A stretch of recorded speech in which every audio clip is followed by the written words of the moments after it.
Hello. I'm on the correct document this time. So now we're going to look at 6 through 10. Now, I don't think I mentioned this in the last video. There are 25 verses total.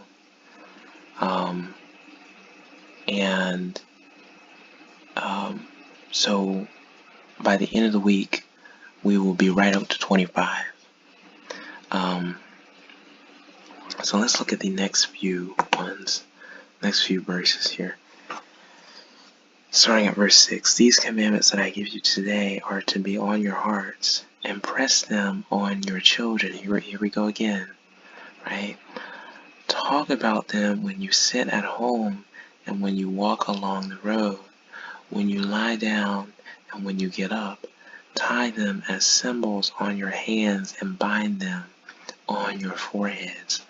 Write them on the door frames of your houses and on your gates. When the Lord your God brings you into the land he swore to your fathers, to Abraham, Isaac, and Jacob, to give you a land with large, flourishing cities you did not build. And then he goes on there, sort of a, we're not going to call it a run-on, it's just the way it's written. What was he trying to say here? Yeah.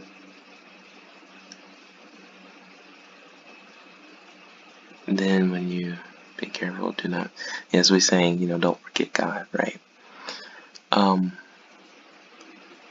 So we're gonna look at, maybe gonna look at what's up here, and so again, I want to highlight I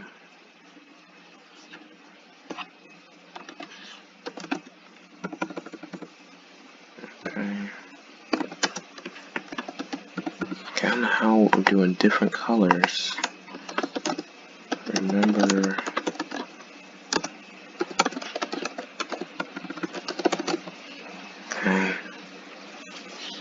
remember God's instruction.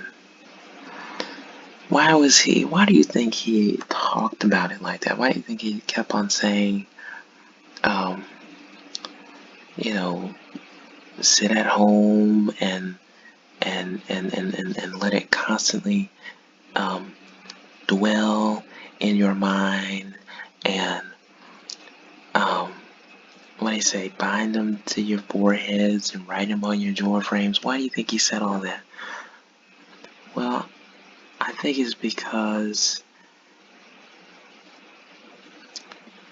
if we are reminded of the expectation, we are more likely to abide by the expectation.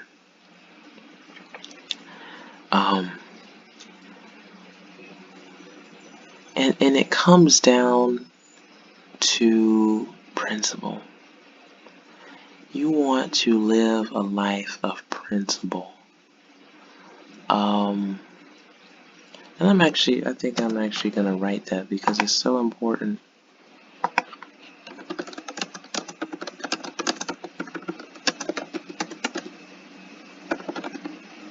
Okay.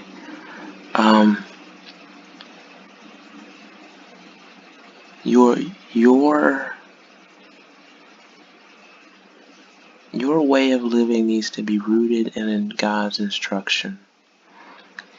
And it needs to be so rooted in you that no circumstance, no societal influence can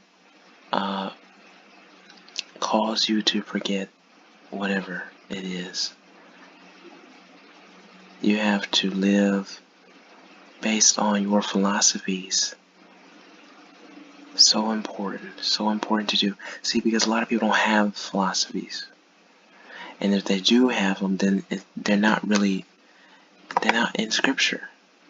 So they're not relevant. You want to have your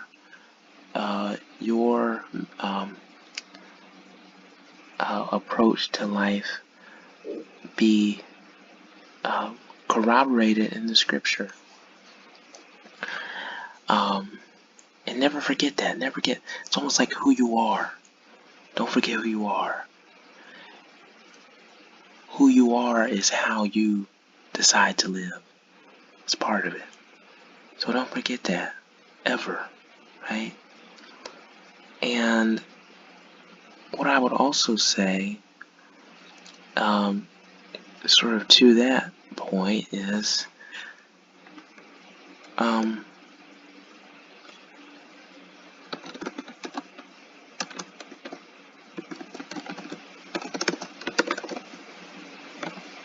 always remember God. Sometimes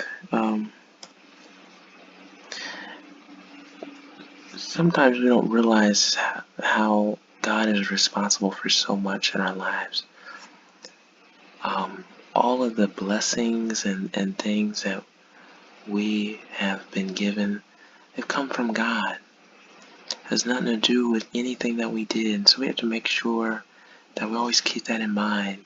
Not just keep His teachings in mind, but keep Him in mind. Keep Him in mind so that we can thank Him when we receive things that we did not merit, right? Keep Him in mind so that when we get in a situation where we don't really know how we should behave, we can ask that famous question, what would Jesus do, right? Keep Him in mind so that you can see the world, see your situation, see your family and your friends as He sees them, so that your worldview might remain in the proper perspective, and that might produce peace and positivity in your spirit. That's why He's saying that. So always remember God. Always. Don't ever let anybody make you feel, well, God's not real or anything like that. No, you know in your heart the truth. And so just stand by that in every season of your life, and I guarantee you, God will see you through.